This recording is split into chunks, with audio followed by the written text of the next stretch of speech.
Hello మా అందరికి అందరు ఎలా ఉన్నారు? ఏంటి 3 రోజుల నుంచి వీడియోలు పెట్టట్లేదు అనుకుంటా ఉన్నారా? ఏం లేదు మామ, మాకైతే ఇప్పుడు మిడ్ ఎగ్జామ్స్ ఉన్నాయి. సో ఆ ప్రిపరేషన్లో కొంచెం బిజీగా ఉన్నాను. వన్స్ మిడ్ ఎగ్జామ్స్ అయిపోగానే మళ్ళీ రెగ్యులర్గా వీడియోస్ అప్లోడ్ చేస్తాను. ఇంక ఈరోజు మ్యాటర్ ఏంటంటే, ఇప్పుడైతే మనకి మ్యాథ్స్ ఎగ్జామ్ ఉంది మామ. ఎగ్జామ్ 9:30కి అయితే నేను 9కి వచ్చి హాల్లో కూర్చోన్నాను. ఎంతైనా మ్యాథ్స్ ఎగ్జామ్ కదా, మ్యాథ్స్ అంటే నాకు చాలా ఇష్టం మామ. నా ఫేవరెట్ సబ్జెక్ట్ మ్యాథ్సే. సో ఇంకా ఒక్కడంటే అక్కడ కూడా రాలేదు మామ. చూసారా, హాల్ మొత్తం ఖాళీగానే ఉంది, నేను ఒక్కడనే ఉన్నాను. ఇంకా ఎగ్జామ్ అయిపోయిన తర్వాత మాట్లాడుకుందాం మామ. మొత్తానికి మన మ్యాథ్స్ ఎగ్జామ్ అయితే అయిపోయింది మామ. పేపర్ చాలా అంటే చాలా ఈజీగా వచ్చింది.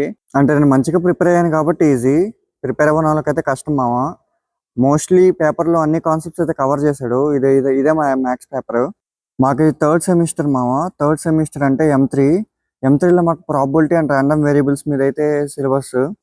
ఫస్ట్ అండ్ సెకండ్ సెమ్ అంత కాకపోయినా ఆల్జీబ్రా అంటే కొంచెం ఈజీయే మామ. ప్రాబబిలిటీ ర్యాండమ్ వేరియబుల్సే కదా, మనం ఆల్రెడీ ఇంటర్లో చేస్తుంటాం.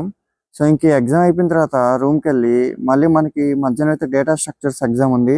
దానికి ప్రిపేర్ అవ్వాలి. మనకి 1.5 hour టైం ఉంది మామ. ఇంక రేపు కలుద్దాం అయితే, బాయ్.